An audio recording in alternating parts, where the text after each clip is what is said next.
Hi, welcome to the very first Gad About United podcast. I'm Adam. I've been supporting United all my life and I'm Manc born and bred. Now, for the very first podcast, I want to talk about the question that's been on every United fan's lips the last couple of weeks and has now hit mainstream media, and that is, are United true title contenders? Well, if you look at the league table, and that's what it's pretty much based on, we're third. We're 5 points behind Liverpool with a game in hand away to Burnley, and considering our immaculate away form, there's every reason to think we'll only be 2 points behind once that game is played. We've got the second most number of wins in the league, the second highest number of goals scored in the league, that's 28 so far. But the real problem is, and this is why it could be a false position, we've conceded 21, that's the 13th worst in the league. You have to go down to Newcastle in 12th to find a club that have conceded more. And if you actually watch the United games, and I've watched them all, like probably all of you, you've got to worry about the positions we get ourselves into. If you look at our defeats, the defeats against Palace, Spurs and Arsenal all at home were truly atrocious. The first game of the season against Palace, you think, great, a home game against a mediocre team. Okay, we don't have the crowd, but still. And it was god-awful. I don't think there's any United fan who would disagree with that. And we lose 3-1. Then a 6-1 defeat against Spurs 2 games later, which probably was rock bottom.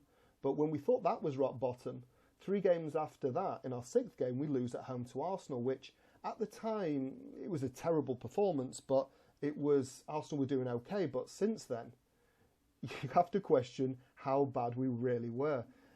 Furthermore, when we've actually played, I mentioned Spurs and Arsenal as one of the traditional two of the traditional top 6 sides. When we've played top 6 sides this season, we've been woefully short.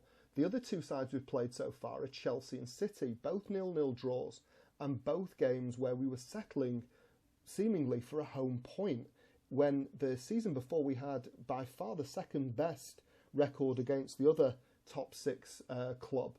And we weren't that far off Liverpool, who won the league by a country mile.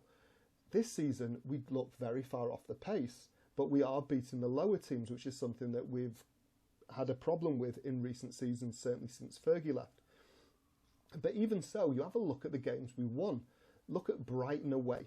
Brighton away, have you seen a side that were more robbed than Brighton ever, regardless of whether they play United or not? All the posts, their possession, their dominance, and us scoring in after the final whistle was scored from the spot. Newcastle, again, we would go behind as we did with all of them. We actually made a very comfortable win in the end, 4-1, but it wasn't for the lack of a very poor start. And similarly to Everton, where we did play well going towards the end. Our only home game before the destruction of Leeds was against West Brom, which was as turgid and dire performance as I've seen under Mourinho or Van Gaal or Moyes, and only a retaken Bruno penalty saved us from this. And then you have a look at all our other wins away against Southampton, West Ham, Sheffield United.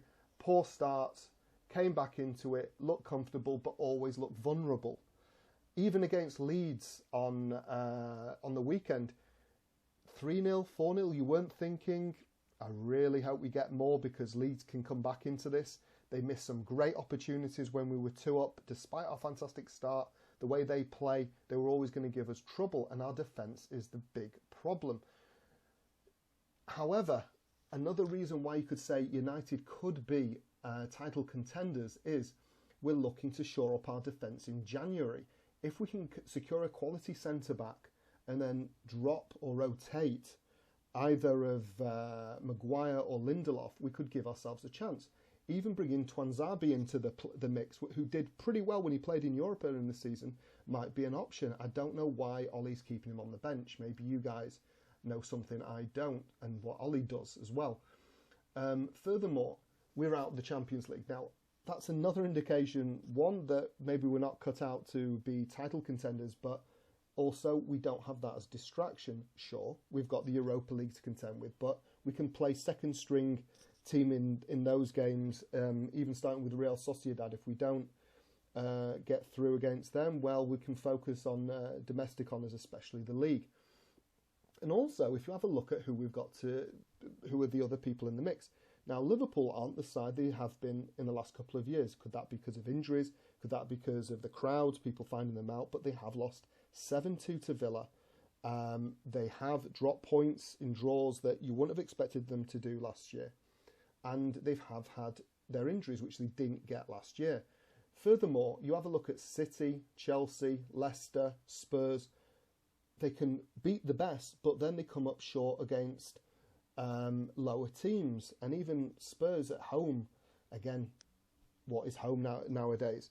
They dropped points against Leicester, who are now back in it after then losing, who then lost in their game against Leeds in the previous week. So it's a very crazy situation. So there's going to be, it's a lot more flattened chasing pack than in previous years when City and Liverpool have run away with it. However, after you've taken the defensive situation, there's another problem that I see. There's actually two. One of them is our over-reliance on Bruno Fernandes. We can't play him in every single game for the rest of the season. Furthermore, if the guy gets injured, who is going to be the talisman? Who's going to push us forward? I can't see it being Pogba. Van de Beek is not in Ollie's plans that much, which is shocking to me because I really like him. He's very slick. And even if he were, he's not Bruno Fernandes. Bruno Fernandes is an exceptional world-class player. I don't think we have any of those in the side at the moment. Even with Rashford playing well, and I'm a big fan of Rashford, unlike a lot of you guys when I read the Twitter comments. And Greenwood is still, he's still coming up through the ranks. Now, that's going to be a big, big problem. Injuries and rotation could hit us. And talking about rotation, Ollie's inconsistent team selection. There's some games that he's played where we've been tactically naive. You knew he was going for the 0-0 against City, and if that's what he wants to go for, it's not very Fergie-like, but that's what he feels comfortable with. He's the boss, and I'll support him. I'm not one of these United fans who want the boys to lose so he gets ousted. But some of the games we've played, we've got away with it despite poor tactics, especially in Europe. So what do you think? Do you think that we are deserved of our title challenge, of our league position? Or do you think that's a false position and there's too many problems at the club going from defence to Ollie to over-reliance on Bruno Fernandes to say that we can compete with the likes of Liverpool, who have got a good squad in depth, same for City, and even you can say that for Leicester and Spurs. So please like, share and subscribe, and let me know what you think in the comment section below.